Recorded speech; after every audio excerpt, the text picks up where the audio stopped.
السلام علیکم ورحمۃ اللہ وبرکاتہ۔ محترم حضرات و خواتین، اپنے دین و دنیا دونوں سے باخبر رہیں۔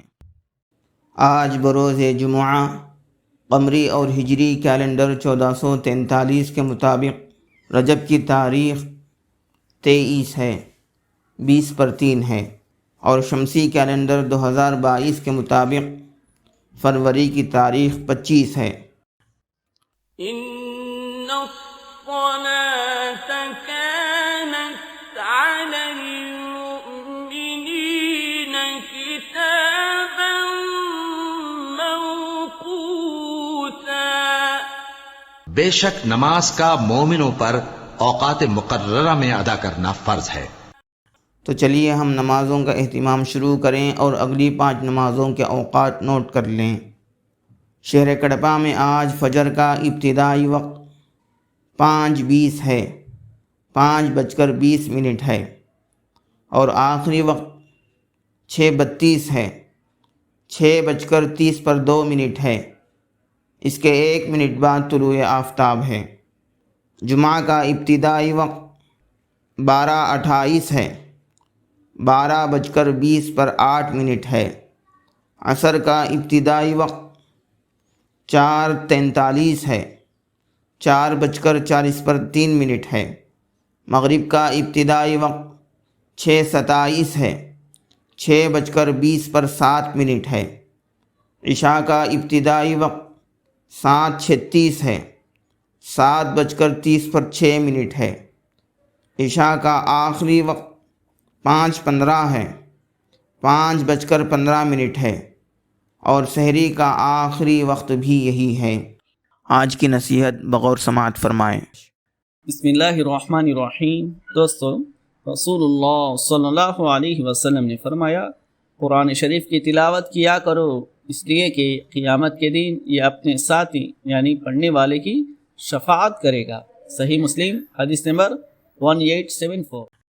آخر میں نوٹ فرما لیں کہ 5 وقتہ نمازوں کے اوقات 3 دن جمعہ، ہفتہ اور اتوار کے لیے ہیں۔ من جانب دفتر محکمہ شرعیہ اسلامیہ، مسجد فاطمۃ الزہراء، محل نقاش، کڑپا، آندھرا پردیش۔ بسم اللہ الذی لا یضر مع اسمہ شیء فی الارض ولا فی السماء وہو السمیع العلیم۔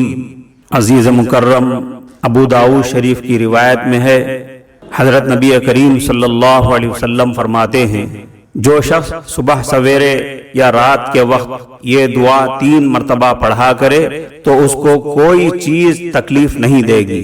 ایک دوسری روایت میں ہے کہ جو شخص ان کلمات کو صبح کے وقت کہے، شام تک اس کو کوئی ناگہانی بلا نہ پہنچے گی، اگر شام کو کہے تو صبح تک کوئی مصیبت نہ پہنچے گی۔ اب آپ اس کو دھیرے دھیرے پڑھتے جائیں۔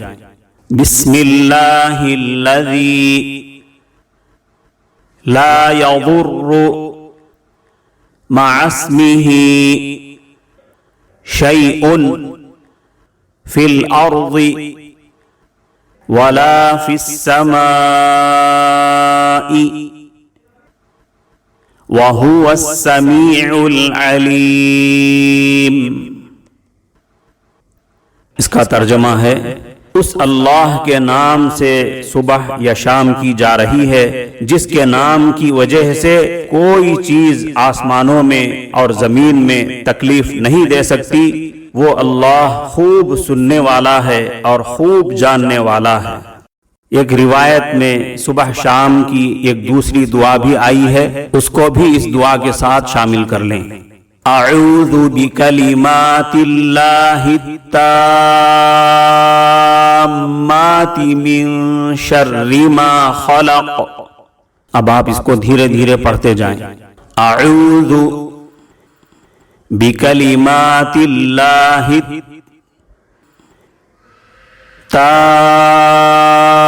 التامات من شر ما خلق۔ اس کا ترجمہ ہے، میں اللہ کے پورے کلمات کے ساتھ پناہ چاہتا ہوں ہر اس چیز کی برائی اور شر سے جو اس نے پیدا کیا۔ عزیز مکرم، صبح شام یہ دعا پڑھتے رہیں اور اپنے بچوں کو بھی پڑھاتے رہیں تاکہ آپ اور آپ کے تمام افراد خانہ ہر قسم کی تکلیف اور ہر قسم کے حادثے اور بلا سے بچتے رہیں۔